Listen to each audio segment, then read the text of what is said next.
ठीक है। तो आशा जो है, आशा का उत्पन्न अब हमारे जीवन में जब हम बहुत सारे संकटों में पड़ जाते हैं या हमारी जो पीड़ाएं हैं या नाना प्रकार की बातें हैं जिसमें हम अगर फंस जाते हैं, तब हम उन पर धीरज धरते हैं और उन बातों से, उन कठिन परिस्थितियों से जब हम अपने आप को निकालते हैं, खरा निकलते हैं, तब हमारे जीवन में आशा उत्पन्न होती है। हम वचनों में और आगे देखेंगे कि जो आशा है, हम किन किन बातों में, किन किन परिस्थितियों में आशा रखते हैं। जैसे पहली बात यह है कि हम अपने जीवनों में जितनी भी निराशाएं हैं, उन निराशाओं में अपने जीवन में आशा रखें। हम देखते हैं जब हम किसी भी परिस्थितियों में, कठिनाइयों में पड़ जाते हैं, तो जब हम किसी विषय के लिए प्रार्थना करते हैं, अगर हमारा उत्तर नहीं मिलता है तो हम निराशा में हो जाते हैं, हम हताश हो जाते हैं। और अगर हम किसी कोई परेशानी में पड़ जाए तो भी अगर उस परेशानी का हल अगर ना निकले तो हम निरुत्तर और हताश हो जाते हैं और हम एकदम ऐसा सोचते हैं कि जैसा इसका कोई उपाय ही नहीं है। परंतु उस खुदा के पास हमारे हर एक प्रश्नों का उत्तर है। हर एक परिस्थितियों से निकलने के लिए वो निकालने में हमारी सहायता और मदद करता है। ठीक उसी प्रकार से जब हम बाइबल में से देखते हैं अब्राहम और सारा के विषय में, आप लोग ने बहुत बार बाइबल से इन विषय में चर्चाएं सुनी और आपने बाइबल में से पढ़ा होगा। क्योंकि अब्राहम जब अपने पिता के घर से निकला था और परमेश्वर पिता ने उसे आशीष दिया और दर्शन में उससे बातें की कि तुझे मैं बहुत सी जातियों का मूल पिता कहलाऊंगा। परंतु उस समय पर अब्राहम के पास कोई संतान नहीं थी। परंतु अब्राहम ने उस बात पर परमेश्वर की विश्वास किया और इस बात को पूर्ण होने में, जब ये बात परमेश्वर ने अब्राहम से की थी, तब अब्राहम लगभग 75 वर्ष का था और जब ये बातें पूरी हुई तब अब्राहम कितने वर्ष का हो चुका था? 100 वर्ष का। तो इस ड्यूरेशन में, इस समय के चक्र में कई बार अगर हम इस परिस्थितियों में, जब हम संसारिक तो हम रहते तो कई बार हम निराश हो जाते कि जब सृष्टि का रचयिता जिसके एक बार कहने पर इतना कुछ हो जाता है कि सभी पृथ्वी के ऊपर का जल एक तरफ हो जाए तो समुद्र और पृथ्वी सेपरेट हो गई। जब परमेश्वर ने कहा कि सूरज और आकाश में प्रभुता करने की 2 ज्योतियाँ हो जाए, तो दिन और रात और सूर्य और चंद्रमा बन गया। तब जब परमेश्वर इतना सामर्थ्य है कि उसके कहने पर हो रहा है, तो परमेश्वर ने जब अब्राहम को कहा कि मैं तुझसे बहुत सी जातियों का मूल पिता तू बहुत सी जातियों का मूल पिता कहलाएगा, ये आशीष देने के बाद अब्राहम के जीवन में आशीष आने में इतनी देर हो गई। इतनी देर होने पर भी अब्राहम जो था इतनी निराशा में भी उस आशा पर विश्वास करता रहा कि जब परमेश्वर ने कहा है तो वो चीज़ मेरे जीवन में होगी। और ये बात 100 वर्ष की आयु में अब्राहम के जीवन में हुआ और अब्राहम एक पिता कहलाया, उनके घर में एक संतान हुई। यही बात पौलुस प्रेरित रोमियो किताब 4 अध्याय उसके 18वीं आयत में लिख देता है। वहाँ पर इस प्रकार से लिखा है, जब आप देखेंगे रोमियो 4 उसकी 18वीं आयत में लिखा है कि उसने निराशा में भी आशा रखकर विश्वास किया। तो इस बात से हम ये सीखते हैं कि जब हमारे जीवन में बहुत सी निराशाएं आ जाए, जब हमारे काम ना बने, जब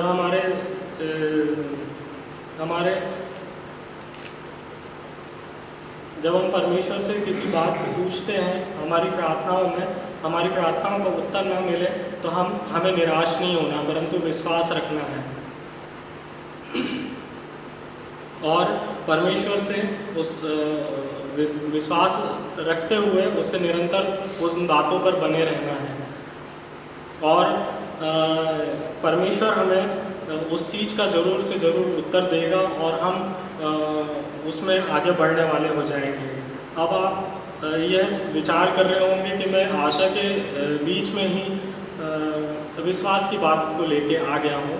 तो जैसे हम 2 दिन से सीख रहे थे कि विश्वास के विषय में हमने 2 बार वचनों में सीखा और पहले भी कई वक्ताओं ने और हमने भी बाइबल में पढ़कर इस विश्वास के विषय में सीखा है। तो मैं आपसे जानना चाहूँगा कि विश्वास की परिभाषा वचन में क्या लिखी हुई है। अब विश्वास आशा की हुई वस्तुओं का निश्चय और अनदेखी वस्तुओं का प्रमाण है। यस, विश्वास जो है आशा की हुई वस्तु का निश्चय और अनदेखी वस्तु का प्रमाण है। तो यहाँ पर विश्वास और आशा दोनों एक दूसरे पर आधारित है, इसलिए मैं इस विश्वास को शब्द को लेके आया हूँ। ठीक उसी प्रकार से फिर आगे हम देखते हैं कि और किन किन बातों में हमें आशा रखनी है। आगे जब हम देखते हैं, जब हम अपने अपने कार्यों में जो भी कार्य करते हैं उन पर आप आशा रखें। अपने कार्यों को बड़े आशा के साथ करें, जिस प्रकार से पौलुस प्रेरित 1 कुरिन्थियों 9 उसके 10वीं आयत में हमें सिखाता है। वहाँ पर एक वचन लिखा हुआ है 1 कुरिन्थियों 9 उसकी 10वीं आयत में। यह विशेष करके हमारे लिए कहता है, हाँ हमारे लिए ही लिखा है, क्योंकि उचित है कि जोतने वाला आशा से जोते और दावने वाला भागी होने की आशा से दावनी करे। यहाँ पर पौलुस प्रेरित बहुत ही अच्छे तरीके से लिख देता है। ऊपर लिखा है कि दावते हुए बैलों का मुंना बंद करना। तो पौलुस प्रेरित उसके ऊपर एक और आयत में लिखता है कि परमेश्वर क्या बैलों की चिंता करता है, परंतु फिर उसके आगे वाले आयत में लिखा है कि हाँ ये वचन जो है हमारे लिए लिखा है, पशुओं के लिए नहीं परंतु हम सभी के लिए लिखा है कि जो भी हम कार्य करते हैं उसको बड़े आशा के साथ करें और विश्वास के साथ करें। और क्योंकि कार्यों को बढ़ाने वाला और कार्य को सफल करने वाला और हमको सफलता देने वाला ईश्वर है। जब हम बड़े विश्वास के साथ जिस भी कार्य को करते हैं उसमें परमेश्वर को स्मरण करके करें और परमेश्वर उस बात में हमें सफल करेगा। हमने वचनों में से 2 बातों को सीख लिया कि हम अपने जीवन की निराशा वाली परिस्थितियों में हमें विश्वास के साथ आशा रखनी है। और दूसरी बात हमने ये सीखी कि अपने जो भी कार्य हैं, चाहे छोटा हो या बड़ा, उस कार्य में हमें बड़े विश्वास के साथ आशा रखते हुए कार्य को करना है। क्योंकि जो भी कार्य हम शुरू में स्टार्ट करते हैं, यदि हम जैसा नीति वचन में हमें वचन सिखाता है कि कोई भी कार्य को करने से पहले तुम मुझे स्मरण कर, तो मैं तेरे लिए सरल और सीधा मार्ग को निकालूंगा। तो हम जो भी हमारे कार्य हैं, जैसा मैं अभी बोलूं, प्रचार करने के लिए जब मैं खड़ा हुआ तो मैंने अपने ईश्वर को स्मरण किया कि खुदा आप मुझे यहाँ खड़े होने के लिए सामर्थ्य दें और जो वचन आप मुझे मेरे द्वारा बोलना चाहते हैं वो हमें, और जो वचन हमें सिखाना चाहते हैं वो हम मेरे द्वारा बुलवाई है।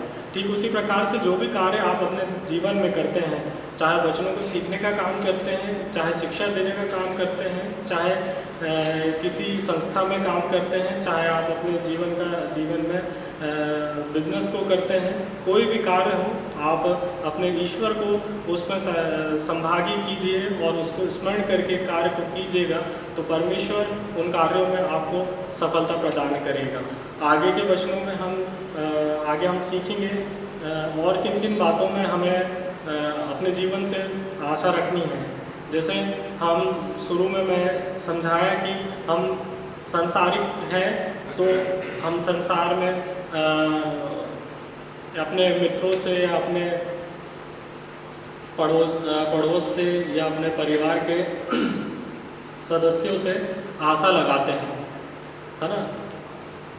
तो हमें अपनी आशा परमेश्वर से लगानी है। आगे हम देखते हैं कि हम जब बीमार पड़ते हैं तो हम सीधे डॉक्टर के पास जाते हैं, तो हमें भी हमारा जो प्रभुओं का प्रभु और डॉक्टरों का डॉक्टर हमारा परमेश्वर पिता है, तो हमें बीमारी में भी बीमारी से चंगाई प्राप्त करने के लिए परमेश्वर से आशा लगानी है। जब हम वचनों का जब हम अध्ययन करते हैं तो हम देखते हैं कि जब एक घटना मुझे वचन की याद आ रही है। यूहन्ना की पुस्तक में 5वें अध्याय में जब पौलुस और यूहन्ना मंदिर में तीसरे पहर की प्रार्थना करने के लिए जाते हैं, वहाँ पर इस घटना का वर्णन दिया गया है कि जब पौलुस प्रेरित और यूहन्ना पतरस और यूहन्ना प्रेरितों के काम, हाँ, पतरस और यूहन्ना मंदिर में प्रार्थना करने के लिए जाते हैं। तो मंदिर में क्या होता है कि मंदिर के सीढ़ियों पर लोग बीमारों को और अपाहिजों को वहाँ लाके छोड़ देते थे ताकि वे अपने दैनिक भीख मांग के अपना दिन गुजारा कर ले। परंतु जब ये दोनों वहाँ मंदिर में तीसरे पहर की प्रार्थना करने जाते हैं तो एक लंगड़ा पतरस और यूहन्ना से इस आस पे देखता है कि उनसे कुछ मिल जाए, कुछ पाने की आशा से उनकी तरफ देखता है। हमें भी परमेश्वर से जो भी आप चाहते हैं वो पाने की आशा सिर्फ और सिर्फ परमेश्वर से लगाना है। वहाँ पर पतरस कहता है कि मेरे पास देने के लिए तेरे लिए ना तो सोना है ना तो चांदी है, परंतु जो है वह मैं तुझे देता हूँ। और पतरस उसे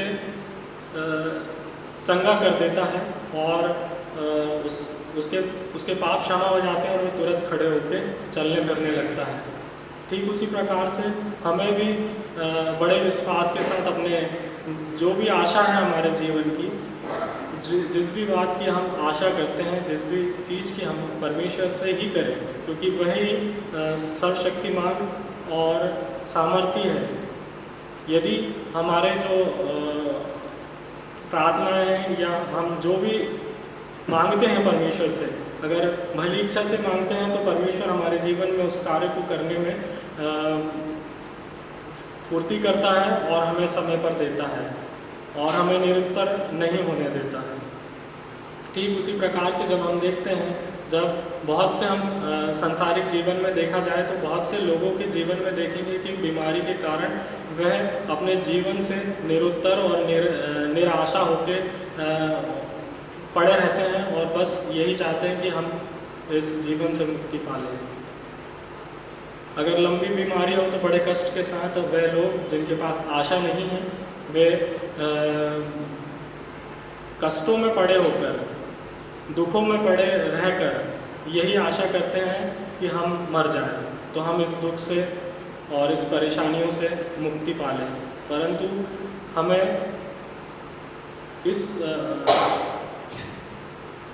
वे ये आशा को नहीं जानते।